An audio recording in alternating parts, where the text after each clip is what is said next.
You're listening to Football Friday Night on demand exclusively on 600 ESPN El Paso. Stay up to date with high school football scores, updates, and news by downloading the free 600 ESPN El Paso mobile app.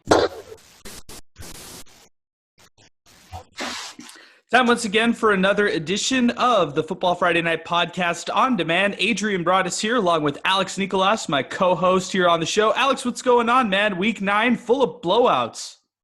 Full of blowouts, man, indeed.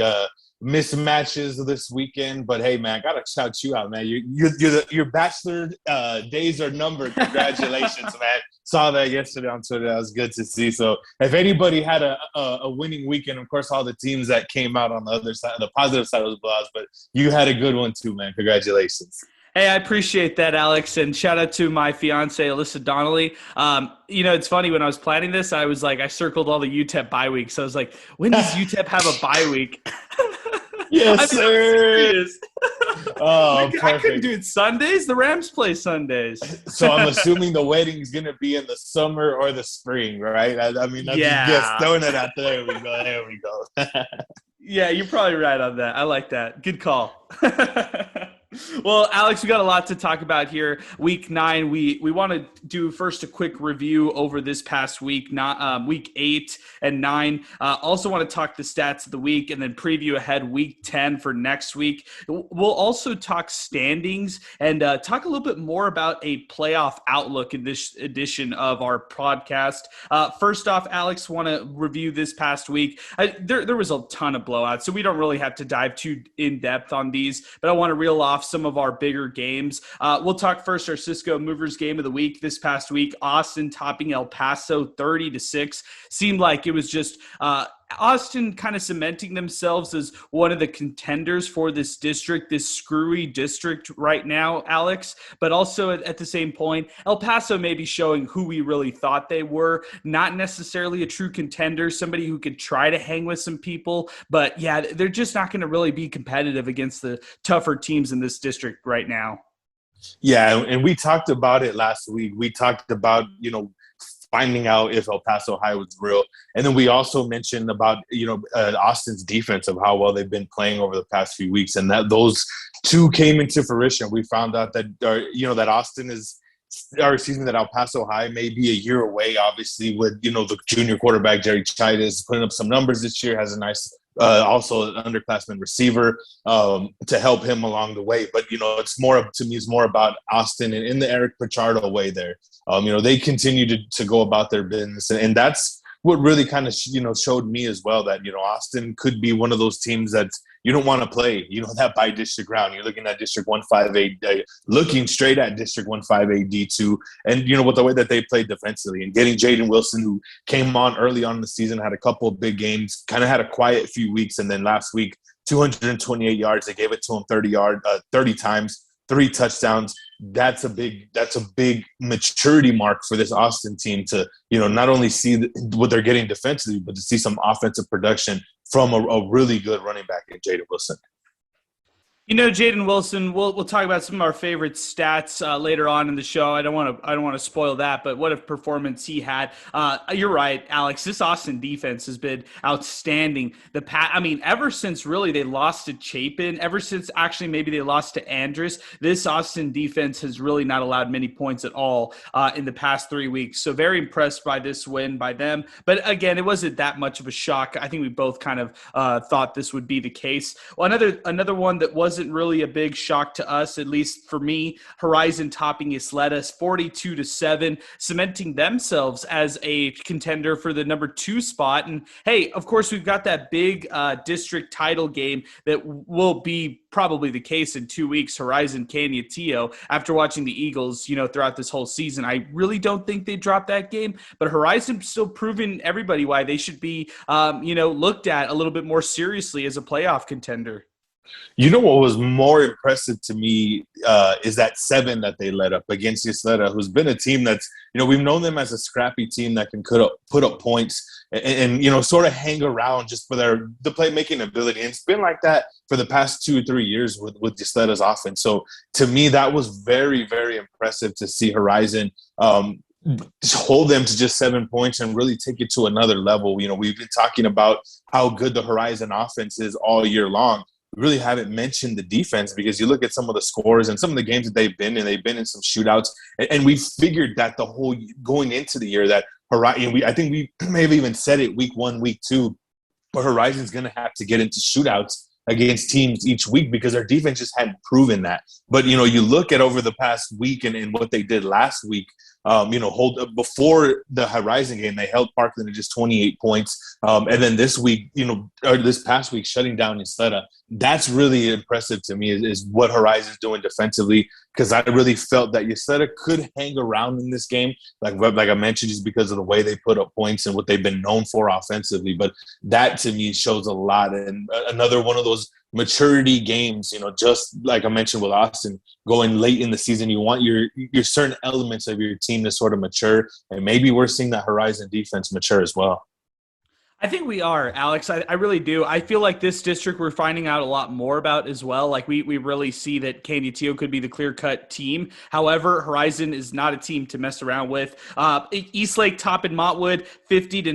Montwood totally depleted. Eastlake and you really look back to that Thursday game. Now we look at Franklin, Eastlake, and now of course we got Franklin, Eastlake, and Pebble Hills as the 3 top teams in that district. We'll get more into standings later on in the program. But, Alex, these past wins, pretty significant for these teams, especially that Pebble Hills victory over Americas on Thursday.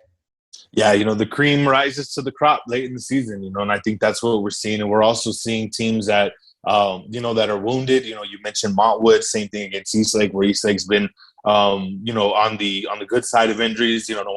Don't want to jinx Eastlake, so I'll knock on wood here for that. And you look at the flip side of that game where Mont was beat up as well. So that's where you start seeing those teams. Same thing even with that Pebble Hills win over Americas. The Americas, Cesar Drennan, not sure what his status is. Could be an injury, but you're missing guys late in the season. That's never a good thing. And, on the flip side of the Pebble Hills win, another maturing team, particularly offensively, the way they were able to put up 57 points like that and really hold Americas down. I know Americas put up 20, but that was pretty much a wide gap in that score from the beginning of that game. So, those are the teams that, have the opportunity, that control their own destiny. So, during the previous week of practice, that was being harped on as far as getting the job done, Eastlake getting the job done. You expect to win 50-0. Same thing with Pebble Hills, expecting to have a comfortable win against America. So I think looking at those teams, obviously what they did on Friday night's important, but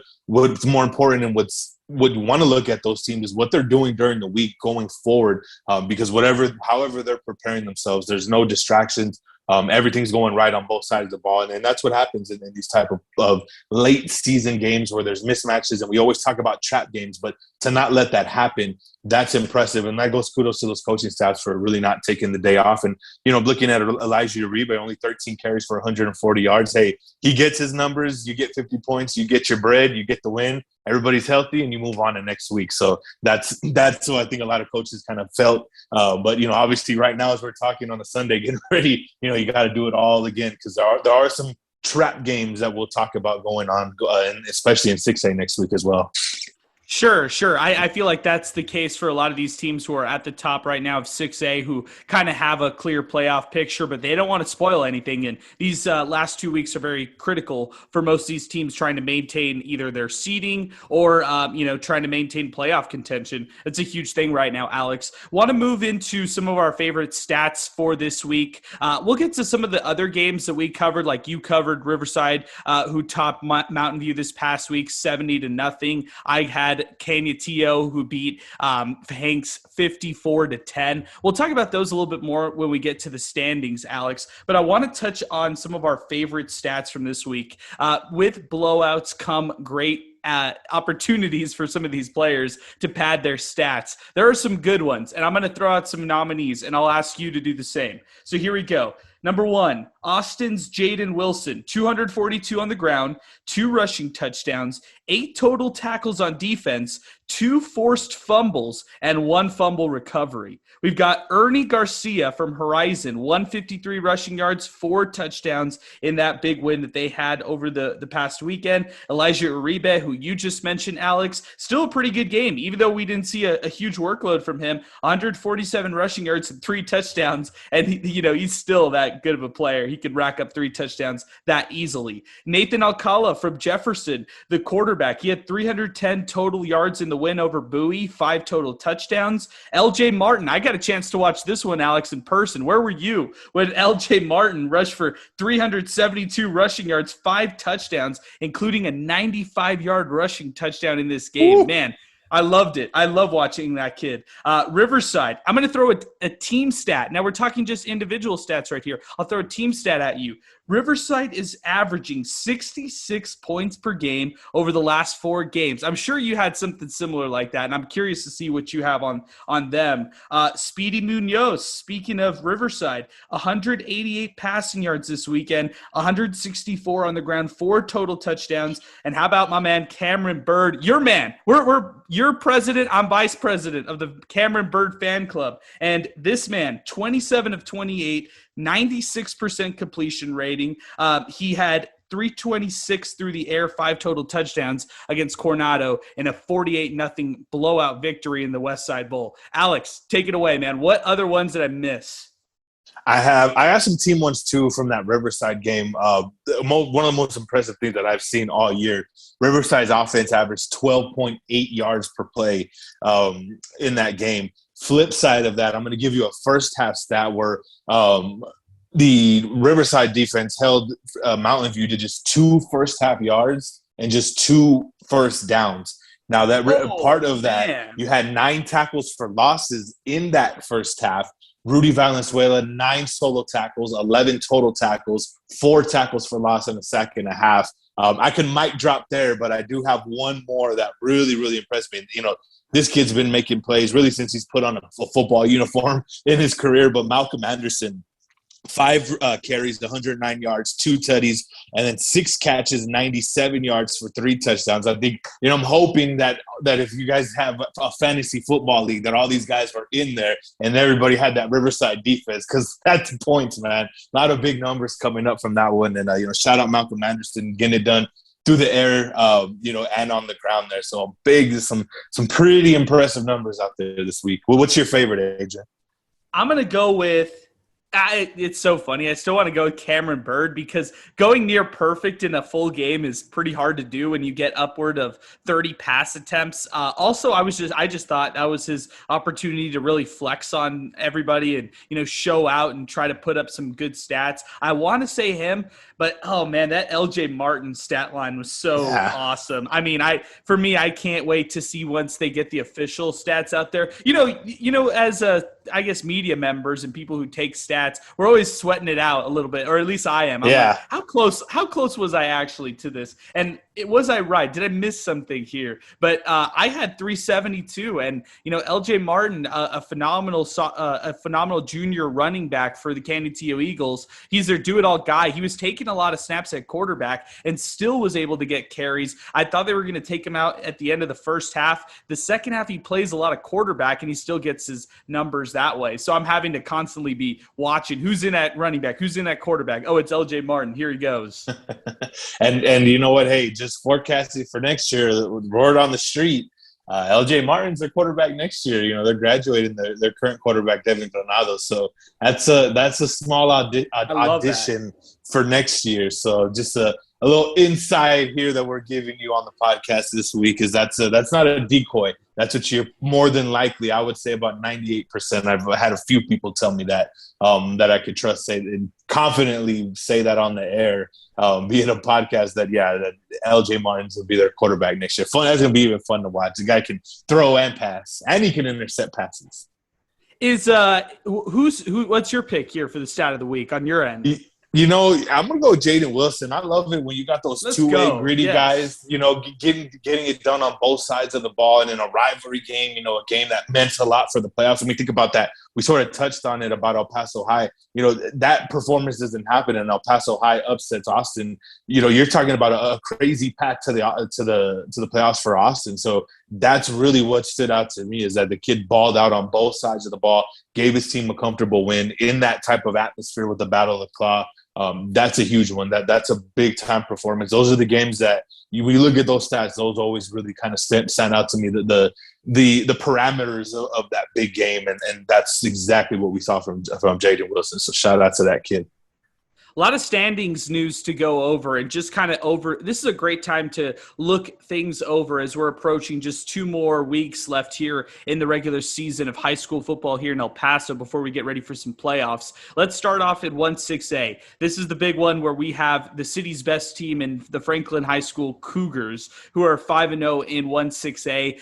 Behind them is Eastlake, who's 4-1. Pebble Hills 4-1 on the season as well. Right behind them, right behind the Spartans, is Americas and Eastwood. So Americas is 3-2 on the season. Eastwood 2-3 on the year. Montwood is 1-4. Coronado 1-4, and Socorro 0-5. Safe to say that Montwood, Coronado, and Socorro are likely out of playoff contention, which leaves us with 5 really interesting teams. Now let's talk about Franklin. Possibly, they've got Pebble Hills 2 weeks from now, which is a very interesting game, a potential trap game this week against Americas. I know that we were ready to put it in pen that the Franklin Cougars would be this district title champions here in 1-6A. But Alex, it's not going to be an easy road for them. A potential trap game this week on the road, and then at home against a Pebble Hills team who refuses to lose. Yeah, for Franklin, it's a big test this week as far as the let-up test. I mean, we know how good they can be, but we talked about it. I mentioned about the coaches getting their players ready during the week. This is going to be one of those tests for Americas, for Franklin, because Americas has a very interesting defensive scheme where they'll come in there and they're just going to straight man you up. You don't see that very often in District 1-6A. You see a lot of zone blitzes. Americas will straight man and try to jam you off the line. That's what Americas does. That's what Coach Melton likes to do. They'll send blitzes. They'll go zero blitzes. They'll leave their guys on islands. And watching what Eastlake did, or what they did to Eastlake and sort of, gave Eastlake issues, that's going to be one of those big mental tests for Cameron Bird, to be able to be prepared for that, whether they're going to change the play at the line of scrimmage or make an adjustment, or they're going to try to throw deep. That's going to be a real interesting matchup. But Franklin, they beat Americas. They basically get a share of the district title. Pebble Hills will have to do a little bit of work as well next week against Montwood to be able to set that, to keep their share of district title hopes alive. But yeah, Franklin will have an opportunity to pretty much get an outright district title with the win. And, they're going to be heavily favored, in my opinion. The way that Americas is injury-wise, and you go back to how Pebble Hills easily handled them. I mean, let's be real. Franklin's probably a 3-touchdown favorite if we're putting a line out there, Adrian. But again, the letdown games, those are those possibles there. But, if Franklin is the team we think they are, and we've been talking about that they are, they shouldn't have any issues with that. But like I mentioned, that America's defense and Coach Melton, what they do to teams, it's proven. So, never know what can happen on a Friday night or a Friday afternoon, because that's a 4:00 game. Sure. And America's Eastwood is going to be a dogfight to see who gets this final playoff spot. I mean, for Eastwood, it's a lot of pressure because they come into the year highly regarded as one of the city's best teams. And, I feel like if you talk to Julio Lopez, he'd still argue that they're in that conversation. However, in order to keep their playoff hopes alive, they cannot lose a single game. You look 2 weeks ahead from now, that's the game right there where playoffs are on the line. America's Eastwood. And America's a younger squad. Of course, they would like to get into the playoffs. That gives your team of younger players like quarterback Mark Moore so much more, exposure to these bigger types of games. Yeah, looking at the bottom of those standings along with them, Montwood's pretty much mathematically out of the picture. Socorro as well is out. Coronado has like a 0.1% opportunity. So it really does come down to Eastwood Americas. You're talking about Eastwood. They have Coronado this week. Obviously Coronado's had a rough year. They've only scored 27 points on the season. So Eastwood, again, another one of those heavy 25 to 30 point favorites in my mind. In Americas, either way, even if they beat Franklin, which, obviously we were talking about right now, Eastwood would still have an opportunity with a win against Coronado. So these basically win your last two and you're in for Eastwood. So Eastwood has a little bit of an easier path. I mean, then Americas in a sense, because you're looking at Americas who plays Franklin and then has to play Eastwood. At either way, it's going to come down to week 11 if the chips fall that way. Now, if Coronado loses or if Coronado happens to beat Eastwood, and let's just say Eastlake happens to lose their last two, which would be against Coronado and Franklin, we could have some pretty crazy scenarios. You know what I mean? Like that's what you try to avoid. Going back to talking about what's on the line for a team like Eastwood is trying to avoid something like that. Because and especially even if you're Americas, there's one scenario where I look at where if Eastlake and Pebble Hills lose out, there would be a 4-way tie for second. So Eastlake would be in. And then because they've beat pretty much the other three, Pebble Hills would beat Eastwood and Americas, so they would get third. And then Eastwood would beat Americas week 11, and they would get in, and Americas would be on the outside looking in as well. So there's some crazy potential possibilities. That one is like the last one that I read off to could be the most common of the crazy ones, but there's still low percentages of all that happening. Even if Americas loses or wins against Franklin, it's still going to come down to that final week between Eastwood and Americas, especially, of course, like we mentioned, given that Eastwood beats Coronado. So it's really going to come down to those two teams. And like you mentioned, there is a lot of pressure on Eastwood because you don't show up against Coronado next week. It's really out of your hands. And that's, you don't even want to get into the woods of that, especially the way that things have gone for Eastwood over the past couple of weeks. And obviously they beat Socorro, which they should have. So another should have win this week. If not, pretty much America's with an Eastwood loss and America's win, that seals up our four teams. So it could be easy. It could be, next week, or it could get crazy, Adrian. And 1-6A, I think I'll take the second option on that. It should come down to week 11 between Eastwood and Americas, because I'm not good at counting too. So I hope it yeah, goes me too. I can't do that stuff myself. When that stuff goes on, I look at probably those like 2-5A2 teams and I'm like, oh man, this is going to be an absolute mess. But before we get to that district, I want to go to Super 5A. If I tell you, Alex Nicolas, here on the date of October 24th, that the Chapin Huskies will win this district, what would you say? I would say they would have to have done it with a tremendous passing game and putting points on people, and that's what they've done. That's what's had to have been done for this Chapin team. Offensively, as good as they are offensively, they still have a very young offensive line. And defensively, that's been a big weak point of them for the past couple of years. So, I would have said they would have had to done the exact same formula that they're doing now. Being able to put up over 300 points in their first 8 games, that's what they would have to have done. So, credit to Coach Warner. We kind of left. Did we give him a shout out? Did we give him a shout out last week in our Coach of the Year conversation? So, they're sort of in the driver's seat, just like Del Valle, and that's what it's going to come down to. Of course, all 4 teams make the playoffs, and seeding wise right now, I think you could pretty much put El Dorado as a favorite to beat Bel Air to kind of get the nudge for that 3 seed. But yeah, Chapin, Del Valle, it's going to come down to that one. Who would have thought that would have been such a competitive game? I mean, we know Del Valle and Chapin traditionally always played close games together, but we've known over the past couple of years that it's not the same Chapin program. But with Chapin's offensive ability, man, I give Chapin a puncher's chance in that, as well as Del Valle's played all year long. But, if you can put up points and you have a good quarterback in high school football, just as Chapin does in Mason Standard, you have a chance each week. I always feel that. And especially late in the year, you're playing for something, the stakes are raised a little higher. Chapin's 6-2. They have they're on a 5-game winning streak. It doesn't matter really who you beat sometimes. It's just about figuring it out how to win. And that's a dangerous combination too when you talk about, Del Valle scouting Chapin. You want to also factor in that. So that's going to be a very, very interesting game that we should all have circled on our calendars. So give me the case for Del Valle. Jesse Ramos, I've been impressed with him all year. I think you got to knock them off. I talked highly of Chapin, but Del Valle is still the favorite. Especially what Del Valle does defensively. It's hard to spread them out because they have speed too. Del Valle doesn't have very good size defensively, but the boys still coming. They got a lot of speed. They're technically sound. They're not going to get beat basically by Chapin's scheme. They're going to be well prepared, and that's where. And there's. The way that I look at it, Del Valle is one of those programs that, with Rudy Contreras now in his third year, I believe, carrying over from Jesse Perales, where they're expected to win these type of games. Those guys get up for big games. I've seen Del Valle play, go up against giants and punch giants in the mouth. I'm talking about the Dan Ryans of the world. That's what they do in the Lower Valley.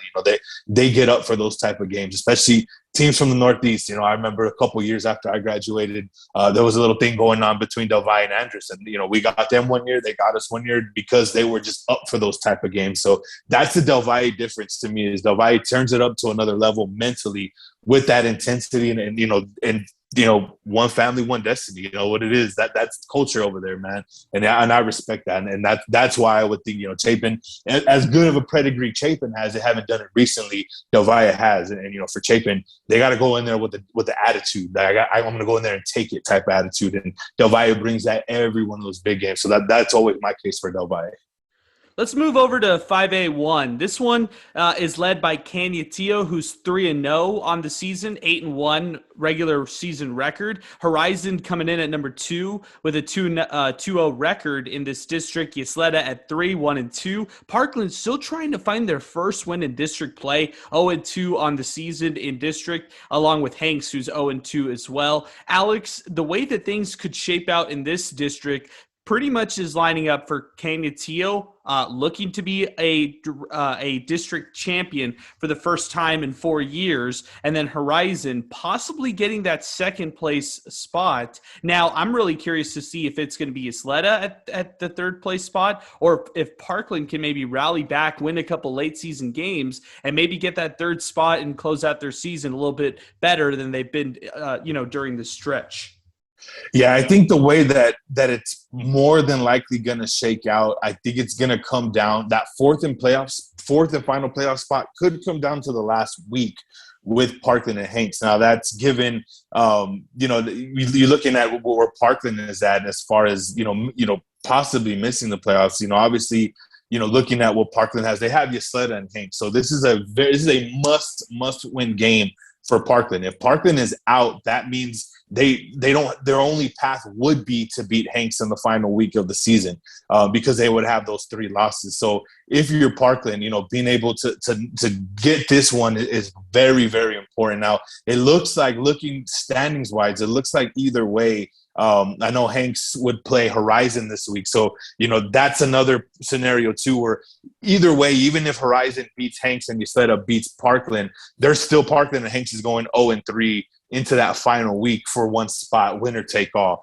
So it's really going to come down to Parkland and Hanks in that final week.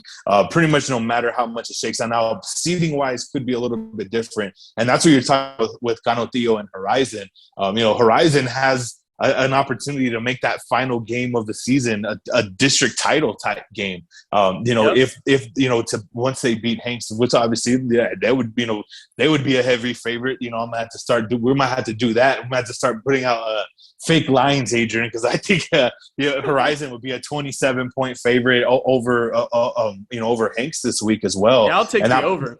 Yeah, and the over would have to be a very high over on that one too. But yeah, all signs here. This district's pretty easy to figure out because it's going to come down to Horizon Cañetillo, final week for that 1 seed in the DC, and then I think Ysleta at this point, because they have 1 win, is pretty much in the playoffs right now, and then it's going to come down to Parkland and Hanks really. But yeah, if Parkland can get that 3 seed and avoid Andress, Burgess, and obviously we'll get into that right now. But that's where you want to avoid. And I think that's if you're Coach Franz and staff, you don't want to lose against Ysleta, but winning against Ysleta really gets you in a position where now you can get instead of sneaking into the playoffs, or you get a 3 seed, and now you kind of put the pressure off yourself going into next week against Hanks, where it's like, hey, we already got our one win. Let's take care of this one. Let's hope that we can lock up that 3 seed. So for Parkland, even though their season hasn't gone as well as we expected, possibly, at least their district schedule so far,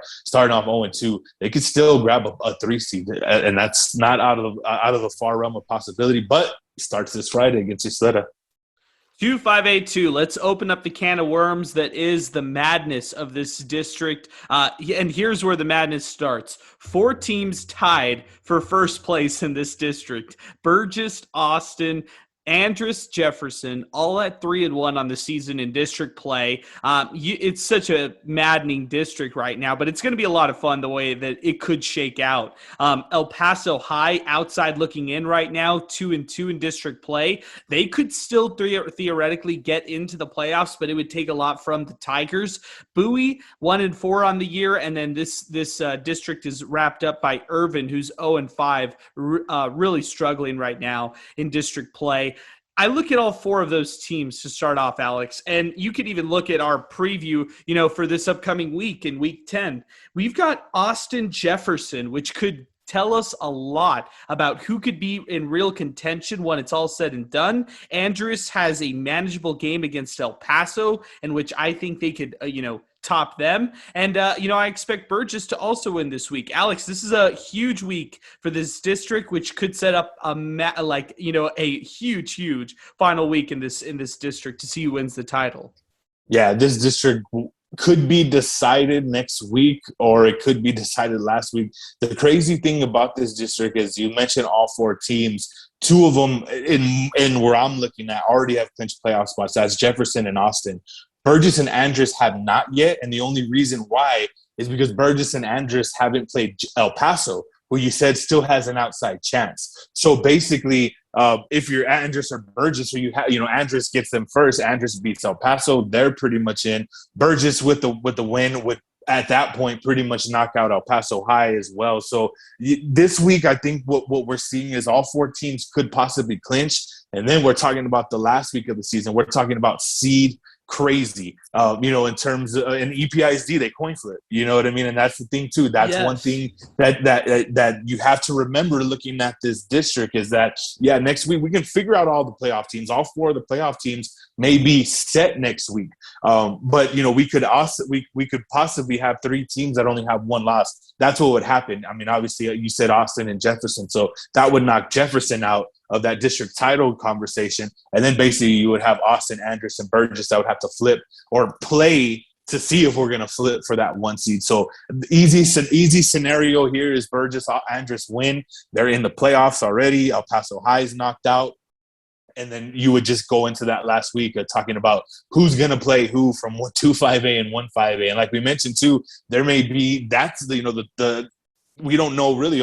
We can guess that Canotillo, like we mentioned, 1, Horizon 2, Ysleta, Parkland 3 or 4. But in this district, when you're looking at the potential matchups, I mean, you could have some, teams that, who knows what's going to happen. Obviously, if you're in 2-5A D2, you want to be able to have an easier matchup with possibly a Horizon, maybe a Ysleta, but that's out of your control at this point because they could come down to a coin flip. So that's what makes it real interesting is a team like Andress who could finish 5-1. They lost to Burgess. Depending how things fall, they could possibly be a 3 seed just on the virtue of a coin flip. So this is a wait and see type of district because there could be some crazy scenarios heading into week 11 with just trying to figure out who's 1 through 4 in those playoff spots.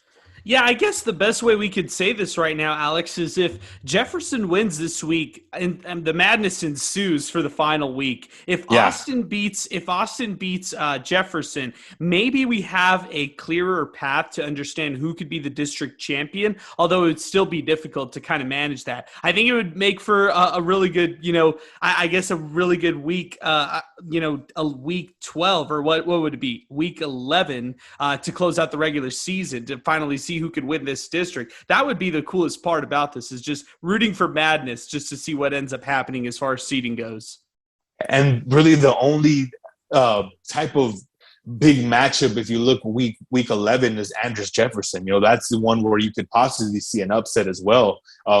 Depending on how things go this week with Jeff and Austin. But that's the thing too. You figure Jefferson, just like your scenario, Jefferson beats Austin, then they go beat Andres. Well, now Jefferson's still in that district title race, even though they would, as far as a share of a district title, but there would still be a coin flip between them and Burgess to knock down that 1 and 2 seed. You know what I mean? So there could be some crazy things. It could be crazy. And all eyes, I think, really depend on that Austin Jefferson game. And if by any chance that El Paso can knock off Andres, even though Andres has had El Paso's number for the last 20 years or so, but that could be another one too, where you might just want to keep an early eye on, just in case of any madness ensues this week, heading into what should be a crazy final week.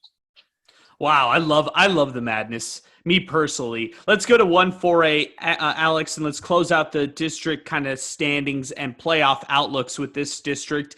And a massive game this week. I can't wait for it. Oh, yeah. It's Riverside, Clint, both teams undefeated in this district. Riverside playing outstanding recently, 4 straight wins. Clint, you can't sleep on the Lions at all. They're 4-4 on the year, 2-0 in district play.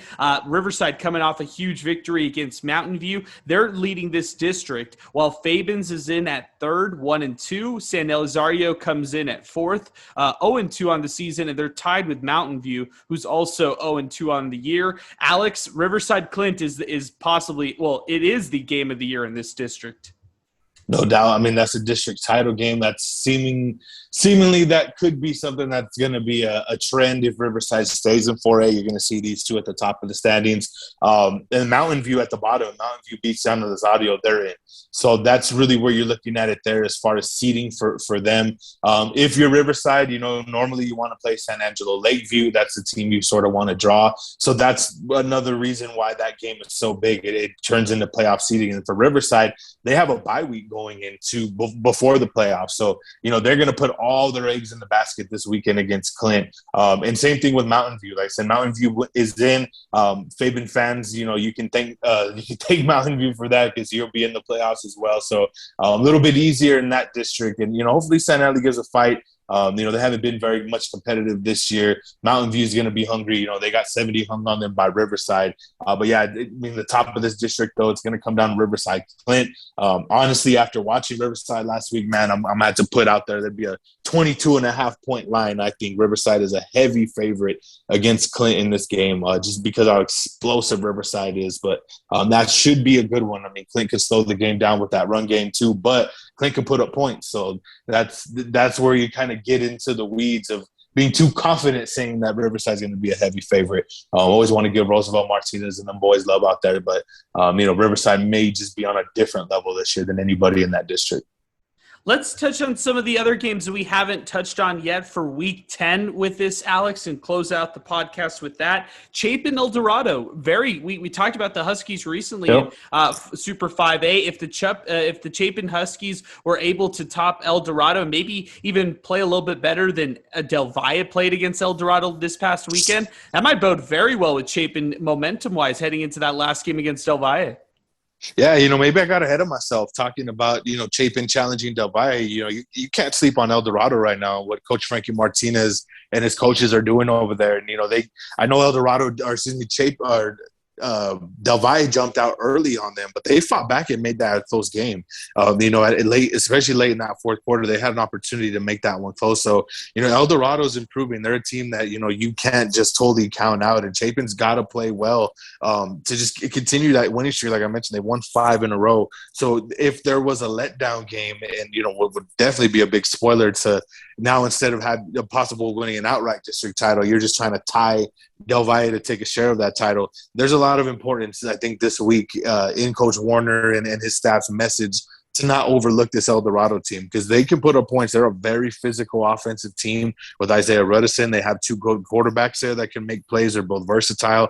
Turnovers has been the key for El Dorado. If El Dorado keeps down the turnovers, I think they're going to have a chance against Chapin. And that's going to be a big key, I think, really for both teams. But for Chapin, not looking ahead, staying on focusing on the Aztecs this week, taking care of business, and then, the big one against Del Valle. So that, trap game for sure, that's one we definitely want to keep an eye on. That's definitely one of those scores that I'll be double checking all night on Friday. If you had to pick an upset between Franklin Americas, Parkland Isleta, Austin Jefferson, and Clint Riverside, which one would you go with? Ooh, that's a good one.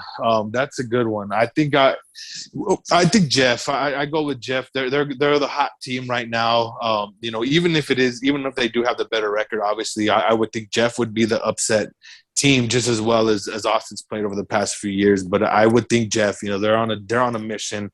I talked about Coach Martinez in length last week and what he's building there, and you mentioned the 300 plus yards from Nathan Akala. That's starting to become a thing, and when that becomes a thing.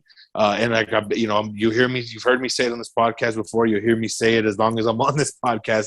You have a quarterback that can move the ball and make plays, do it with his legs, do it with his arms. You're going to have an opportunity. And I think that may be that advantage that they can have. Austin has trouble with dual threat quarterbacks. It's been proven, when they played Burgess, obviously they've had Burgess' number, but even Andrus at certain times with that speed, they have trouble with teams with speed. They can punch you in the mouth.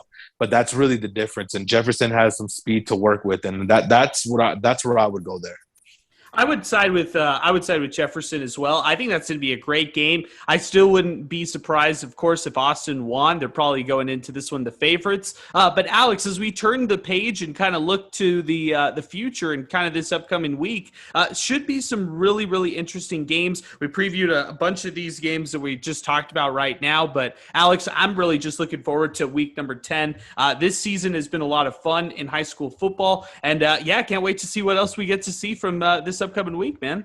Yeah, Parkland Isleta, that's another important one. Jeff, Austin, and obviously, the big one, the District 148 title. Those are the three games that I'm looking at. That Clint Riverside game. So, and again, playoff positioning.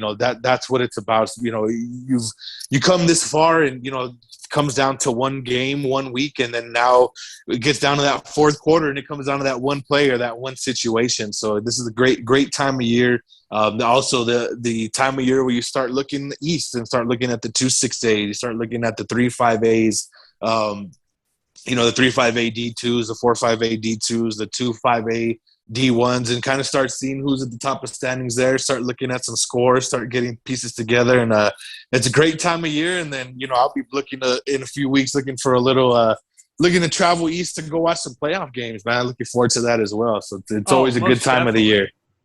I can't wait, man. I think there's some teams here in the city of El Paso that have real chances of winning some playoff games. We've talked about them a lot here on the show regularly, so I can't wait to see what ends up happening. But Alex, as always, man, thank you so much for joining me. We'll be back again next week to preview the finale of this season. How about that? How crazy is it to think that we're almost done?